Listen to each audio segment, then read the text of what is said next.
Lilisin na natin dito. Good morning. Ayan, pumunta nga kami sa garden para maglinis. Kasi marami na naman yung tumutubong mga damo. Kaya inaya ko yung mga bata para maglinis doon. Wala namang pasok. Turuan na natin sila mag-garden para kahit habang mga bata pa sila, natututo na sila. Dahil nasa wala tayong pa-order ngayon, sa pag-garden naman tayo. Gumamit na nga lang ako dito ng itak para matanggal ko yung mga damo. Mabilis kasi tumubo yung mga damo, lalo na kapag nabulan.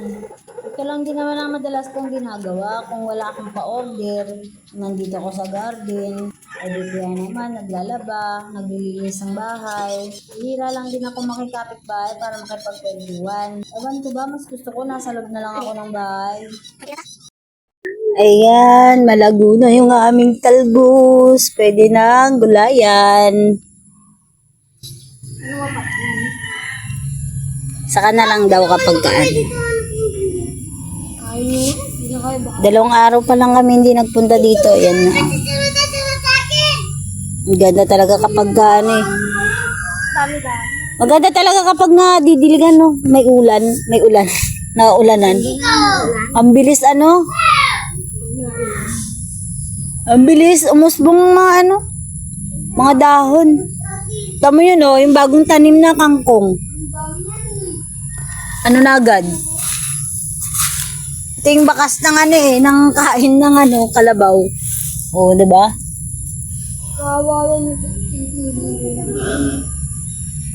Galing. Kakatuwa naman. Nakakatuwa naman yung mga tanim namin. Dito palagi ng baba. Parang ano lang yun.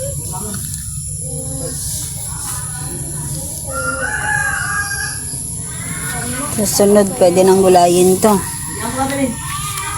Yan, tumataba na rin ang aking mga sili. Siling labuyo.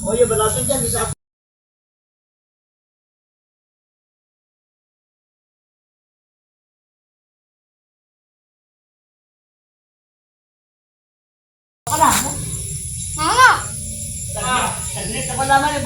Mama, magtanong ka rin ng sitaw. Oo, susunod. Ano muna natin to, cultivate pa ulit. Saka tatanggalin yung mga damo doon. Kamatis na lang. Ito yata okra na to lang, no? Hindi, ay hindi. Laban tumutubo. Ito, okay ba ito?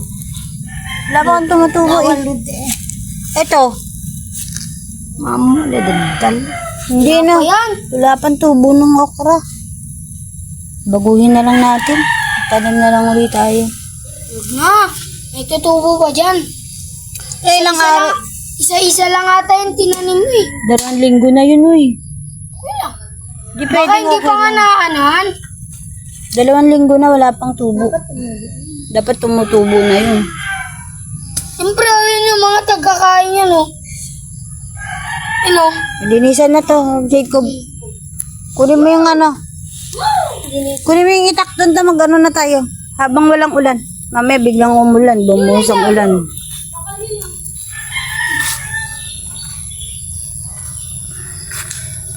Ayan.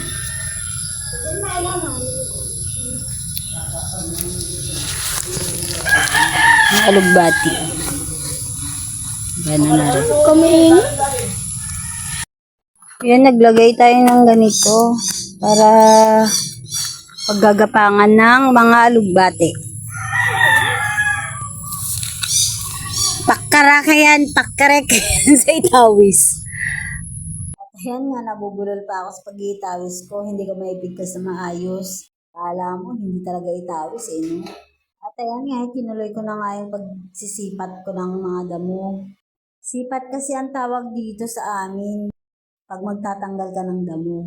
At yung mga pamangkin ko naman, nag-aaya sila dito. Tapos yan, palakad-lakad lang din naman ang ginagawa nila. Tapos yung isa naman, nanguhuli ng tutubi daw. O diba, mga nangungulit lang dito sa garden. Sila pa yung aya ng aya na pumunta dito sa garden, tapos naglalaro lang naman. So ayan nga, pagkatapos ko nga dito magtanggal ng mga damo, umuwi na nga muna ako para makapag-almusal. At dumaan nga kami dito sa kubo nila Ria. Gumawa kasi ng kubo yung bayaw ko kasi gusto nga nila magbukod. Kaya ayan, maayos na. Pwede na nila lipatan. At pag-uwi ko nga, inabatan nga ako ni Ate Liza ng mga gulay. Ayan, may nagbigay sa akin ng gulay. Thank you, Ate Liza. At yun lang po. Bye-bye!